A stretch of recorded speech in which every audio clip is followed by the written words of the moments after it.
നമസ്കാരം. ഹരി ഓം. ഈ വർഷത്തെ തിരുവാതിര 2026 3 ശനിയാഴ്ച, ജനുവരി ശനിയാഴ്ചയാണ്, 3 നമ്മൾ ആഘോഷിക്കുന്നത്. അപ്പോൾ തിരുവാതിര ഭഗവാന്റെ പിറന്നാൾ ദിവസമാണ്. അന്ന് എല്ലാവരും വ്രതമനുഷ്ഠിക്കേണ്ടത് ഒട്ടുമിക്ക ആൾക്കാർക്കും അറിയാമെന്ന് വിചാരിക്കുന്നു. ഇപ്പോൾ പഴയ പോലെയുള്ള കാര്യങ്ങളുണ്ടോ ചോദിച്ചാൽ അറിയില്ല, ഉണ്ടാവാം, പലയിടത്തും നടക്കുന്നുണ്ട്. അപ്പോൾ അത് സത്യത്തിൽ ഉത്തമരായിട്ടുള്ള പതിയെ നേടാൻ വേണ്ടിയിട്ട് പാർവതീദേവി അനുഷ്ഠിക്കുന്ന ഒരു കർമ്മം കൂടെ വരുന്നുണ്ട് ആ ഭാഗങ്ങളിൽ.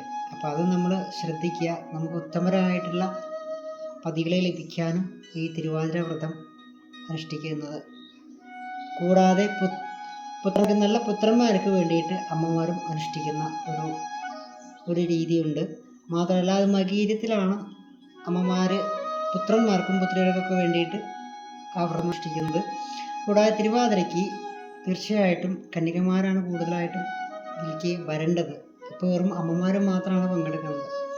അപ്പോൾ നല്ല ഉത്തമനായിട്ടുള്ള പതിയെ ലഭിക്കാൻ വേണ്ടിയിട്ട് നമുക്ക് ഈ തിരുവാതിര വ്രതം അനുഷ്ഠിക്കാം. ഭഗവാൻ പറഞ്ഞു വളരെയധികം കുറച്ച് കാര്യങ്ങളൊക്കെ നമ്മൾ ആചാരങ്ങളിൽ എട്ടങ്ങാടി നേദിക്കുക എന്നൊക്കെ പറഞ്ഞിട്ട് കുറച്ച് ചടങ്ങുണ്ട്. അതൊക്കെ അമ്മമാരാണ് ചെയ്യുക, അവരാരും ചെയ്യാറില്ല. അതൊക്കെ അവർ തന്നെയാണ്.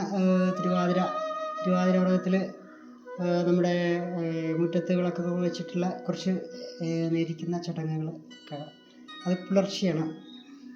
അത് ഓക്കെ, അതെല്ലാം കഴിഞ്ഞ് നമ്മൾ വ്രതാനുഷ്ഠിക്കേണ്ട എല്ലാ ക്ഷേത്രങ്ങളിലും നമ്മൾ ചെയ്യേണ്ടത് മകീരത്തിനും അതുപോലെ തന്നെ തിരുവാതിര ദിവസവും നമുക്ക് ശിവപാർവതി പൂജ കഴിക്കാം, ബുദ്ധിമുട്ടില്ല. അത് ഉമാമഹേശ്വര പൂജയായിട്ട് ചെയ്യുന്നത് വളരെയധികം ഉത്തമമാണ്.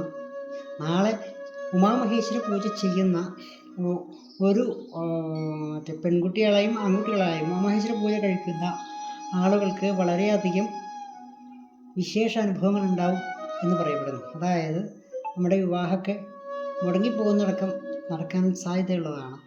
മാത്രമല്ല നമ്മുടെ ഐരാണിക്കുളം അതിനെല്ലാം വിശേഷമാണ്. അപ്പോൾ ഈ അധികവും ശിവക്ഷേത്രങ്ങളിൽ വളരെയധികം വിശേഷമാണ് ഈ തിരുവാതിര.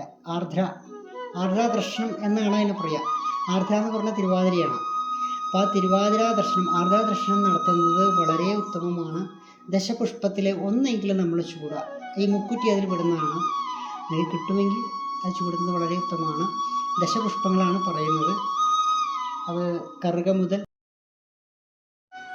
കൃഷ്ണഗണാന്തിയൊക്കെ ഉൾപ്പെടുന്ന കുറച്ച് സംഭവങ്ങളാണ്, മയിൽച്ചെവിയനൊക്കെ ഉൾപ്പെടുന്ന ഒരു സംഭവങ്ങളാണ് ദശപുഷ്പം എന്ന് പറയുന്നത്. എല്ലാവർക്കും അറിയാമെന്ന് വിശ്വസിക്കുന്നു. അപ്പോൾ എല്ലാവരും തിരുവാതിര നാളെ, അതായത് ശനിയാഴ്ച 3 തിരുവാതിര ആഘോഷിക്കുക. എല്ലാവർക്കും തിരുവാതിര ആശംസകൾ നേരുന്നു. ഹരി ഓം. അത് ഉമാമഹേശ്വര ധ്യാനം എങ്ങനെയാണ്? വാമാങ്കായസ്തവാമേതരകരകമലായസ്തദാദ്വ അമവാഹു നിസ്താരക്തോത്പലായ സ്തനമുളലസാദ്വ അമവാഹുപ്രിയായ സർവകൽപ്പാവിരാമോ ധൃതപരശുമൃഗേഷ്ടകരൈ ഖഞ്ജനാവോ ധേയത് പത്മാസനസ്ഥ സ്മരലളിതതനു സംഭതേ പാർവതീശ. ഹരി ഓം. എല്ലാവർക്കും നല്ലൊരു തിരുവാതിര ഞാൻ ആശംസിക്കുന്നു. നമസ്കാരം.